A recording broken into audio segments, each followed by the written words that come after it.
Hey, Shalom. First off, I'd like to give all praises to Yahweh, Bahashim Yahweh Shai, Bahashim Kakadash, Yahweh, who the world ignorantly calls God, Yahweh Shai, who the world ignorantly calls Jesus.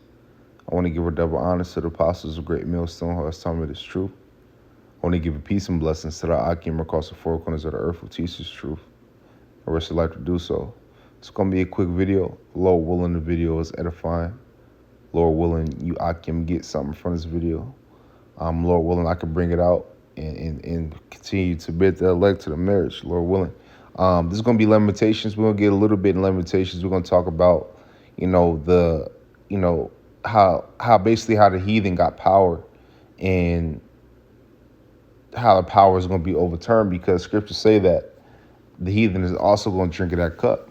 Okay, we got to remember that. Yeah, okay. You look in this society, you look at, even across the world, the globe, you got America, you got Dubai, you got China, you got Japan, you got Russia. This is where all the heathens dwell. You got certain parts of Africa, which is the land of Ham, right?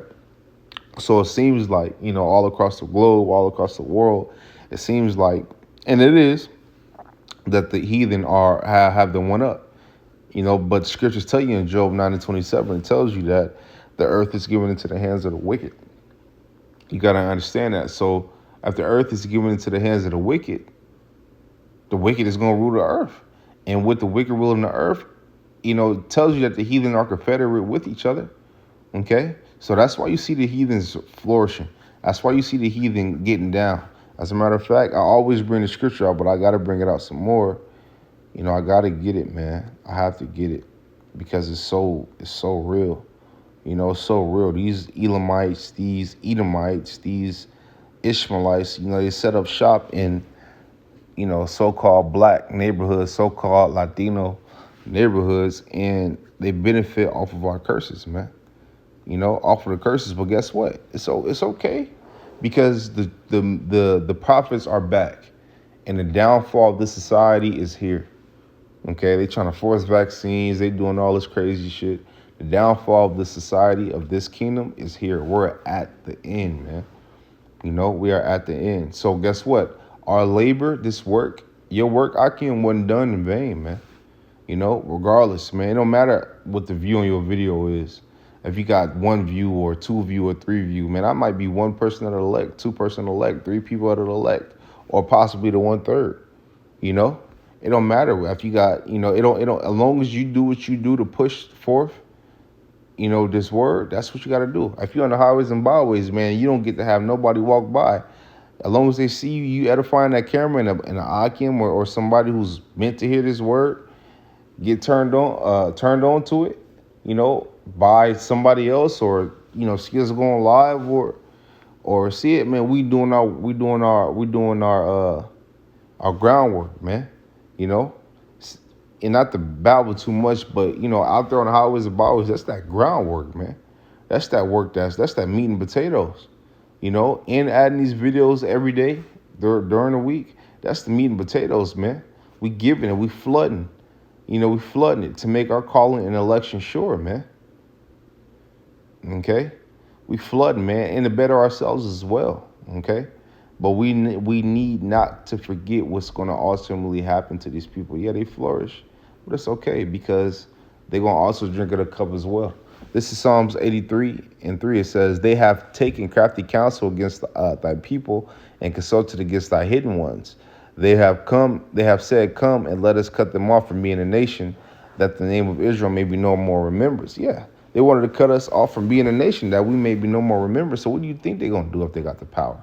What do you think they're going to do if they have Israel in subjection? What do you think is going to happen? Okay? Yeah, they're going to have us. They're going to pull us down and try to beat us down. Yeah, we get it, right? But guess what? We doing the same thing to them, but 10 times more. Okay? Because understand that they were made for our sakes, man. These people can't dwell without us. That's why they won't leave us alone. They ain't going to segregate us. Jake tried to do that segregation, Black Wall Street. Ultimately, it was the Lord that brought it down, but, because it wasn't that time yet for Jake to get the rulership, but now it's that time. That time is getting, not all the way fully, but we have power now with this word, knowing the name. Come on, man. Believing in the name, having faith on his name, forsaking your old ways, right? Forsaking all the BS that you used to do, you know, getting yourself right. So therefore you could hopefully, you know, be at the marriage, you know. You can't tell me this is not real, man. You got men across the four corners of the earth, man, and the scriptures prophesy about it. Jeremiah 50:4, Baruch 4, Baruch 2. It talks about it, man. This is all out prophecy. That's why the scriptures they stand at the top. That's why your foundation has to be biblical. It has to be on the Bible. It can't be books about the Bible.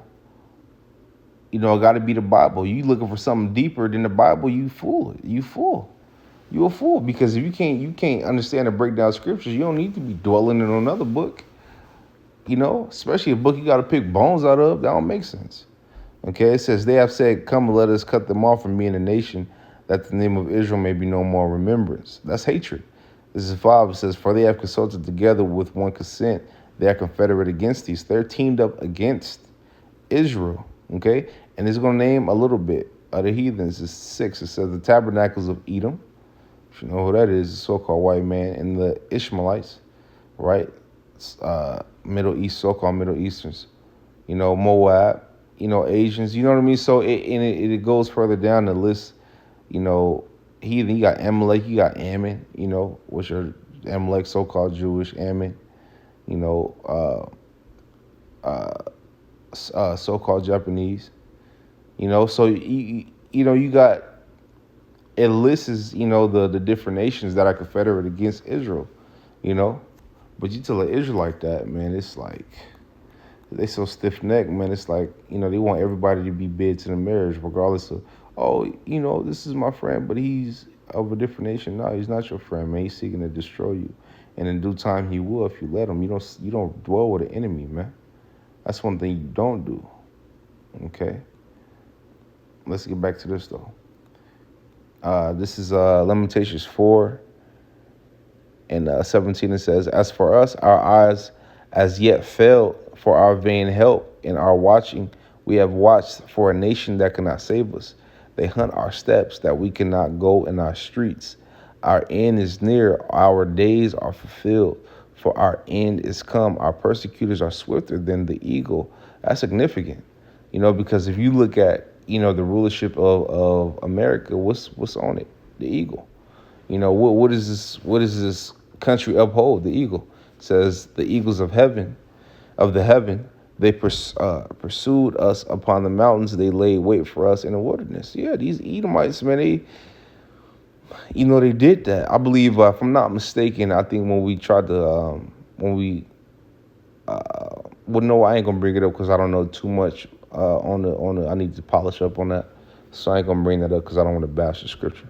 But Esau has always been in our way, man. Even to this day. And we understand that, but we're not really pressed to worry about it, because we understand that the downfall of Esau. Okay, this is 20. It says, the breath of our nostrils, the anointed of the Lord Yahweh, was taken in their pits, of whom we said, under his shadow we shall live among the heathen. Rejoice and be glad, O daughter of Uz, that dwellest in the land of Uz, or daughter of Edom, Slakia, that dwellest in the land of Uz. The cup also, listen to this, listen carefully. The cup also shall pass through unto thee. Thou shalt be drunken and shalt make thyself naked. Yeah, you're going to be exposed and you're being exposed, right? But the cup also going to pass unto you, where you're going to be in all out pity. Not all out pity, but you're going to be all out at the bottom, Understand that, man. The base man has got rulership over kings and princesses and princes that were meant to rule the earth. But understand that the reason why they got the one up on us is because we lack to follow the law, statutes, and commandments. And matter of fact, I'm gonna get there right now. I had it in my notes really quick in Psalms, because you got to really realize how they got power. They didn't get power of their own might. They didn't get power from their own might. They didn't do that. The Lord had given them power because just like he said he would. Because when you read Deuteronomy 28, we always bring it out, which are the curses, right?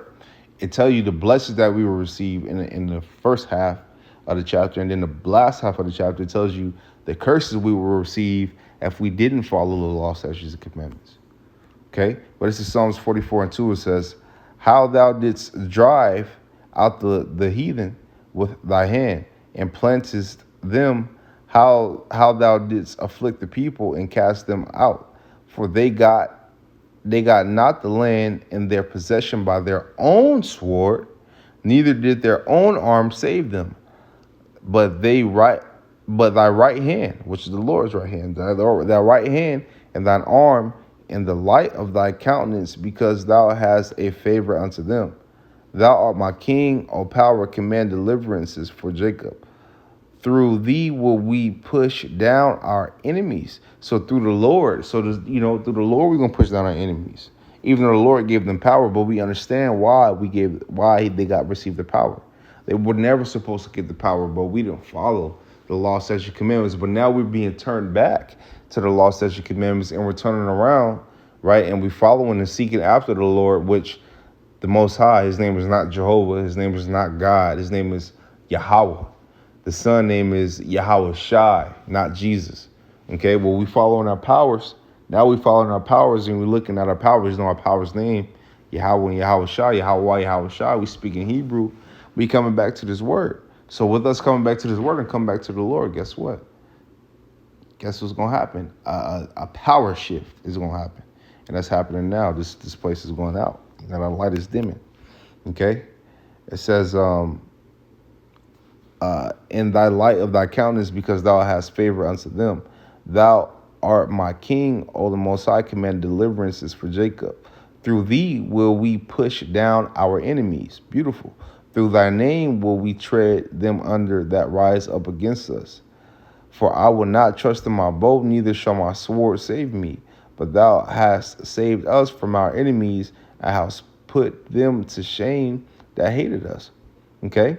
Right. It says, but thou hast saved us from our enemies and put us, and that's to come, man. And the Most High in the past did save us from our enemies, but he also is going to save us from our enemies this time, because scriptures tell you that we should no longer speak about the deliverances from Egypt, but we're going to speak about the deliverance from the North Country, and that North Country is here in America, man. Okay? Because if you read throughout the scriptures, you'll hear about, Egypt, because that was a great deliverance when Moses split the Red Sea. The Most High gave him power to split the Red Sea. The Most High made, it was a fight, it was a battle. The Most High made Pharaoh's heart harden, to where he'll chase after Israel. Remember, we were there for 400 plus years, and bondage in the captivity in Egypt. But now the scriptures, like in Deuteronomy 28, verse 60, it tells you that we will go into Egypt again, but this time with ships. Well, guess what? This is that Egypt, right? Because when you go into Second Esdras, it tells you, I will smite Egypt with plagues as before, okay? And guess what? This place is going to be smite with plagues. And the plagues, if you're reading Second Esdras 15 and 16, the plagues, it'll tell you about the plagues, man. The sword, famine, destruction, pestilences, it tells you about those things to come, and that's what's coming. And that's what you see. What do Yahweh Shai say to look for? Earthquakes in diverse places, right? And guess what? And it was a bunch of other things, uproars among the people. We have all that, wars, rumors of wars, all that is going on, man. As we speak, all that is, most of those things are going on. So guess what? Men should be lovers of their own selves. All this is going on. We're at the end of a nation, man. If you can't see that, you blind. Okay? It says, in the Most High we boast all the day. I'll start back at 7, Salaki. It says, but thou hast saved us from our enemies and hast put them to shame that hated us. In the Most High we boast all in the day, all the day long, and praise thy name forever. Salah. Right, man. We all gonna praise the Most High name forever. especially through the second deliverance, man. Well, the second this huge deliverance, which is the last deliverance before we get into the kingdom of heaven, man. You know. But with that, man, Lord William video is edifying. Lord William Akim got something from this video. I want to give all praises to Yahweh Bashim Al Bashim Kakwadash for giving me the spirit and the power and the strength to do this video. I just hope you Akim are edified. You know, I hope I'm doing my part. I hope I did my part. Brothers have questions, feel free to comment. And I'll try to get them answers to the best of my abilities. But with that, I want to say shalom. Akim stay up, keep pushing shalom.